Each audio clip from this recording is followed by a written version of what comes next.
We are once again taking a look at how all of the positions stack up in every division in the NFL. Today we are looking at the AFC East. Let's dive right into the quarterbacks here first. First up, we're going to have the Buffalo Bills at number 1 in the quarterback slot. I think Josh Allen has proven himself to be a top 3 quarterback in the NFL. His rushing ability, his playmaking ability outside of the structure of the offense, just his amazing ability to launch the ball downfield with a crazy arm, potentially the best arm in the entire NFL. I think it is pretty clear that he is number 1. Next, we're going with the Jets at number 2. Obviously, the big trade for Aaron Rodgers. They've dealt with a lot of poor quarterback play with Zach Wilson and even previously before that as well. They certainly hope that Aaron Rodgers can be the answer to that quarterback question that they have had for years. And I think that although he didn't play super well last year, now that he has some good wide receivers around him, I do think that he is going to be in for a very strong year in New York. At number 3, it is going to be Tua Tagovailoa and the Miami Dolphins. I think that Tua has done a nice job kind of showing what he can be in an offense that is very well designed and very well suited to his strengths. He's very good at getting the ball on time, on target, where it needs to be. I don't think he has the biggest arm in the world. I don't think he's amazing outside of structure, but Mike McDaniel does a very good job kind of setting up this offense for Tua to be very successful, and he has put up some really good numbers. It's all about staying healthy now at this point, but I absolutely think that he has shown that he can be a quarterback of a very solid football team, and that leaves Mac Jones at number 4, Bailey Zappi, whoever it might be. I do think that they have some decent depth in that room with Zappi at quarterback, but I think Mac Jones is a clear tier below all of the other quarterbacks in this division. I just don't think he's much of a playmaker. I don't think he is very good outside of structure, and I do think he clearly deserves that number 4 spot. At running back next, I am going to go with the Jets at number 1. You've got Breece Hall. You drafted Israel Abanikanda. You have Michael Carter already in that backfield as well. This is a very, very good running back room. Breece Hall was electric as a rookie last year before he got injured. Was probably on pace to at least challenge for Rookie of the Year with his teammate Garrett Wilson, who we'll get to in a minute, but I think the Jets clearly have the number 1 running back room in the AFC East, followed up by the Patriots. I think Ramondre Stevenson is very underrated. He's very good in both the running and the passing game. He can do a lot of different things. Damien Harris, I don't think, is a massive loss for them in this room. So I think overall, they have a really solid running back room. You also have Pierre Strong, who you drafted last year, and a couple of other pieces. I have the Patriots at number 2. At number 3, I have the Miami Dolphins. You've got Raheem Mostert, who is very good within the scheme of the offense, but I don't think he is really a true dynamic runner. You also drafted Devon Achane. You've got Jeff Wilson, Salvon Ahmed, a couple of other guys that have been decent at times for the Dolphins, but I just don't think that defenses are really game planning around a lot of these guys. And then I have the Bills at number 4. No more Devin Singletary. He has moved on at this point. They signed Damien Harris from New England. You have James Cook, who is, I think, a decent receiving back, but maybe not a 3-down player. I think the Bills are pretty clearly number 4 in the running back room at this point in the division. At wide receiver, this one was tough, as I think you have 3 of the top 15 or so wide receiving rooms in the NFL. I'm going to put the Dolphins number 1. I think that one is not very arguable. You've got Tyreek Hill, you've got Jaylen Waddle. Those guys are absolutely electric. One of the best wide receivers in the NFL and a top 3 number 2 wide receiver in the NFL. This is definitely going to go to the Dolphins at number 1. Just absolutely love their talent at the top. Next, I am going to go with the Bills. I think that Stefon Diggs kind of brings this up a little bit here. You've got Gabe Davis. You've got some other guys, Khalil Shakir, maybe Trent Sherfield as well. You've got some decent players that can be playmakers for you. I think that ultimately Stefon Diggs is a top 7 or so wide receiver and definitely kind of pushes this to the second place position in the AFC East. But I do think that this was a strong competition with the Jets. Garrett Wilson, I truly expect to explode next year. I do think he is going to be one of the better wide receivers in the NFL with a good quarterback there. I'm not a huge fan of Allen Lazard, but he's still a decent playmaker. You got Mecole Hardman coming over from Kansas City. I do think that the Jets have some really nice pieces. If Garrett Wilson really takes that step to become a dominant number 1 wide receiver like I expect him to, I think you could interchange the Jets and the Bills. But I absolutely think that all 3 of these wide receiver rooms are really, really good. And then that leaves the Patriots at number 4. Unlike these other 3 receiving rooms, I think that this one is pretty terrible. You've got Devontae Parker, who is fine. Kendrick Bourne, Juju Smith-Schuster, Behind them, you've got Tyquan Thornton, Kayshon Boutte. I just don't think that these guys are really scaring anybody at all. Juju, I think, is very much scheme dependent, and he's your number one wide receiver. They just don't excite me at all in that wide receiver room, and I think they're very clearly number 4. At the tight end spot, I am actually going to put the Patriots number 1, though. I do think that they have gotten some very good, consistent play out of Hunter Henry over the years, and then you go out and you sign division rival Mike Gesicki, who I think was very underutilized in Miami, but has shown some really good things. When he's been allowed to be that slot wide receiver, not really play too much in line, I think he can be really effective in that role, and since the Patriots have Hunter Henry, they should be able to kind of use Gesicki more as a big wide receiver. I think they are the number 1 room in the AFC East, followed up by the Buffalo Bills. You've got Dawson Knox, who I think is a solid tight end. You just drafted Dalton Kincaid, who I do expect to be pretty good. So I do think that is a very nice 1-2 duo. There's rumors that they're going to run a lot more 12 personnel this year, so I definitely think we will see more tight ends on the field. Then at number 3, we've got the Jets. They've got a lot of really intriguing options. You've got CJ Uzomah and Tyler Conklin, who have kind of been the starters for a couple of years there. You drafted Zach Kuntz, who is the most athletic tight end ever at the NFL Combine. Jeremy Ruckert was your third-round pick last year as well. I think that he has some upside as well. So I like what the Jets have in this tight end room. It's just they don't have any star talents. Uzomah and Conklin are both, I'd say, solid tight end 2s. You just don't have that really good, exciting tight end 1. Maybe that's what Kuntz or Ruckert could develop into.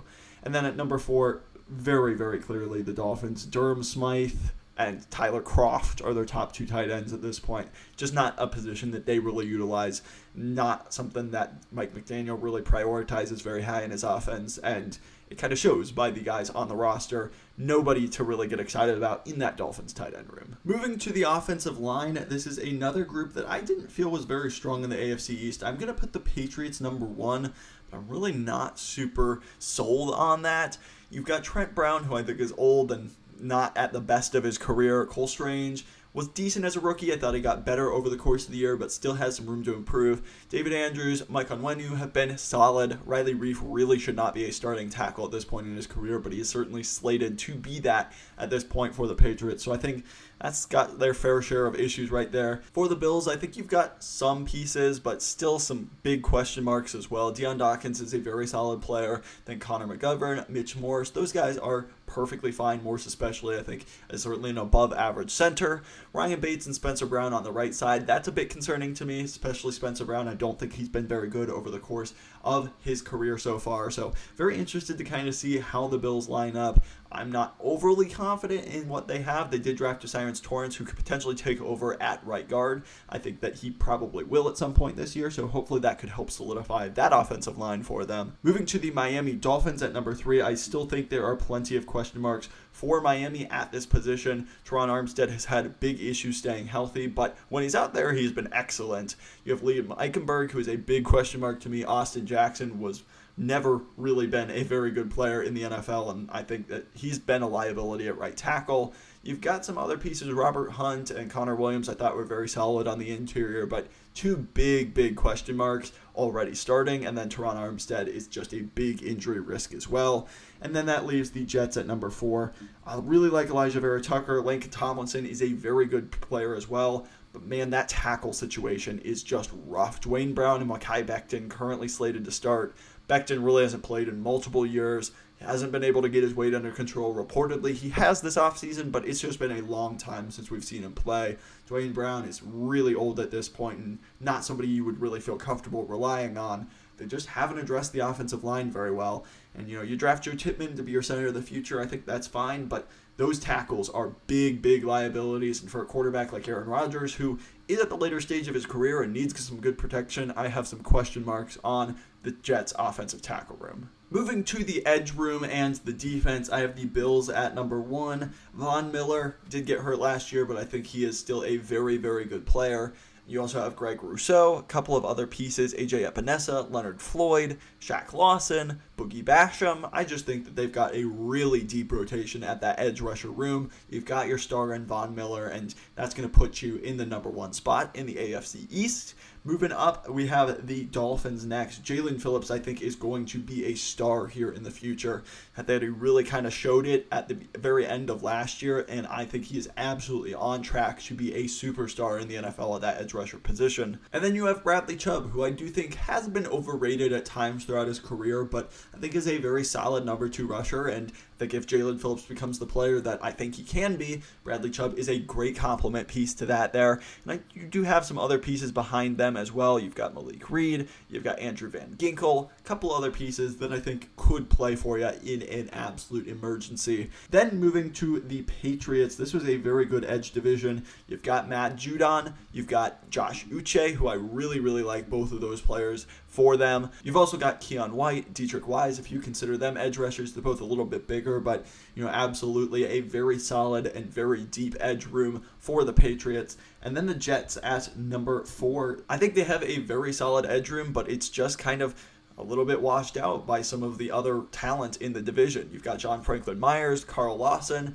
You've drafted a lot of interesting pieces as well. You've got Jermaine Johnson, who was a first rounder last year, Will McDonald, who was a first rounder this year. If those guys can really kind of turn it on and really be true pieces, I totally think that they have a very deep, very talented edge room.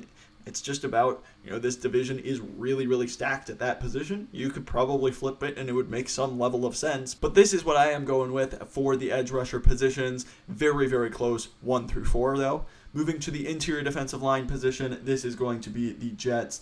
Pretty much single-handedly, Quinnen Williams is going to give them that spot. But you've also got Quentin Jefferson, Al Woods, Solomon Thomas as well there. It's really about what can Quinnen Williams be, and I think he is one of the best defensive tackles in the entire NFL, so they are going to be in that number 1 spot. Next, going to go with the Dolphins. I think Christian Wilkins is an emerging star as well. Got some really nice pieces. Raekwon Davis is a very solid run-stuffing nose tackle. Nothing crazy, but I think he is talented. You've got Zach Seiler, Emmanuel Ogbah. Nothing too crazy, but I do think that you have a very solid room in Miami. Then moving on, you have the Buffalo Bills. Another very solid group in the interior of this defensive line. In Buffalo, you have Ed Oliver, you have Tim Settle, Daquan Jones, Poona Ford, Jordan Phillips. This just goes like 5 or 6 deep, and that is very impressive. They don't necessarily have that certified superstar like perhaps I think the Jets have, and maybe the Dolphins with Christian Wilkins as well, but I do think you've got a lot of really good pieces in that Buffalo interior defensive line room, and that leaves the Patriots at number 4. I am a huge fan of Christian Barmore. I think he is a very young, talented player, but they just don't have a ton behind him. You've got Devon Godshaw, you've got some other guys, Lawrence Guy, but no one that really stands out to me. I think Barmore is a very good player, but he just can't kind of claw them back out of that 4th spot with just how talented this division is on the defensive line. Moving to linebacker next, I am going to go with the Buffalo Bills. They lost Tremaine Edmonds in free agency to the Bears, but I still think that Matt Milano is the best linebacker in this division. You've got Terrell Bernard, you've got Dorian Williams, who was a 3rd-round pick this year that I really liked. So I do think that they've got some other pieces that can help replace Edmonds. It is still going to be, though, about Milano being there and being the best linebacker in this division. At number 2, I am going to go with the Dolphins. You've got some pieces in David Long, who just signed from Tennessee. When healthy, I think he's been one of the more underrated players across the NFL. I also really like Jerome Baker, what he can be for them in the middle of that defense. So I think they deserve that number 2 spot. At number 3, we are going to go with the New England Patriots. Bentley has been a very nice surprise for them at that linebacker position. You've got Jelani Tavai as well, drafted Marte Mapu, Chris Board, coming over from Detroit. I think this is a solid linebacker room, nothing too crazy. A lot of these guys fly under the radar a little bit, but I do think that they are a pretty solid group, very reliable across the board, which is really what Belichick tends to look for at that position. And then you've got the Jets. I don't think that this is a bad position for the Jets. C.J. Mosley had a decent year last year after kind of falling off 2 years ago. When he's healthy, I think he's a very good player. Quincy Williams, just decent.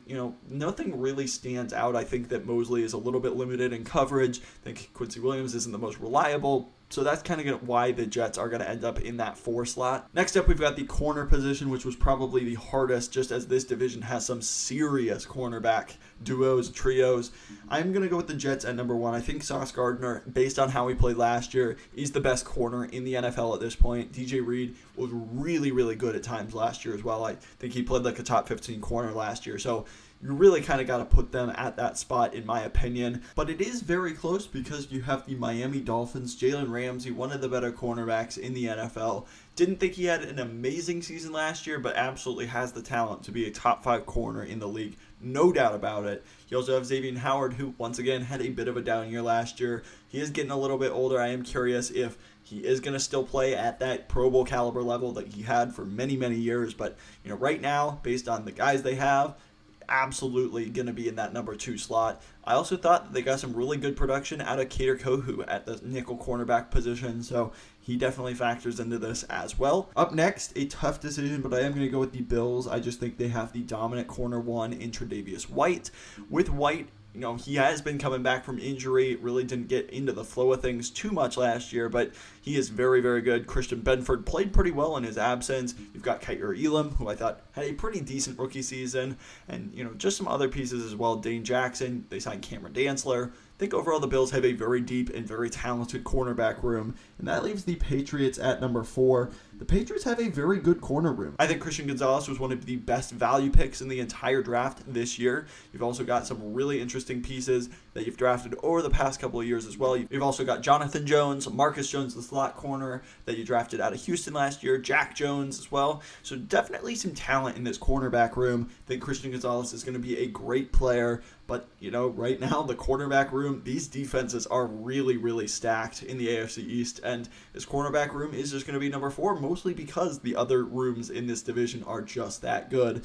And then at the safety spot, number 1 is going to go to the Buffalo Bills. You've got Micah Hyde and Jordan Poyer, one of the best safety duos, if not the best in the NFL. You've also got some decent depth with Dean Marlowe, who's coming over from Atlanta. Taylor Rapp was a pretty decent starting safety for the Rams last year as well. He's in there. Of course, DeMar Hamlin. So I think the Bills have some really nice pieces. At number 2, the Dolphins. I really like Javon Holland. Javon Holland is one of my favorite players in the NFL. He is just so much fun to watch. And then I think that Brandon Jones, Deshaun Elliott, those guys are pretty decent as well. I definitely think that they are going to be pieces for the Dolphins in that safety room. Jalen Ramsey's probably going to play a decent bit of safety this year as well. Cam Smith is going to be in that corner room. So I think there are going to be some opportunities for Cam Smith to come in, play outside corner. Ramsey can line up in like that star role where he's a safety nickel hybrid, and I think he could really thrive in that role. So that is somewhat something to be considered as well. Moving to the Patriots, once again, just good players, not necessarily star players. You've got Kyle Duggar, who's a really good player. You've got Adrian Phillips, Jalen Mills, Jabril Peppers. All of these guys are just very solid safeties. They all do something just a little bit different, but overall, very, very good safety room for the Patriots. And that leaves the Jets at number 4. Jordan Whitehead was pretty decent last year at times. You brought in Chuck Clark from Baltimore to be your kind of starting other safety, but unfortunately he did get injured in camp. So that leaves Adrian Amos, Tony Adams, Ashton Davis. It's not a terrible safety room, but definitely not something that's super exciting. Unfortunately, Clark is out for the season, so that definitely plays a part into this. I think it was a decent room when they had Whitehead and Clark, but missing out on Clark is going to be big for them. So that's what the AFC East looks like. It is a very competitive, very tough division. Let me know what you think about these rankings. Where would you have them ranked differently? If you like this kind of content, please hit that subscribe button down below. It would truly mean the world. Thank you so much for watching. Have a great rest of your day. Bye-bye.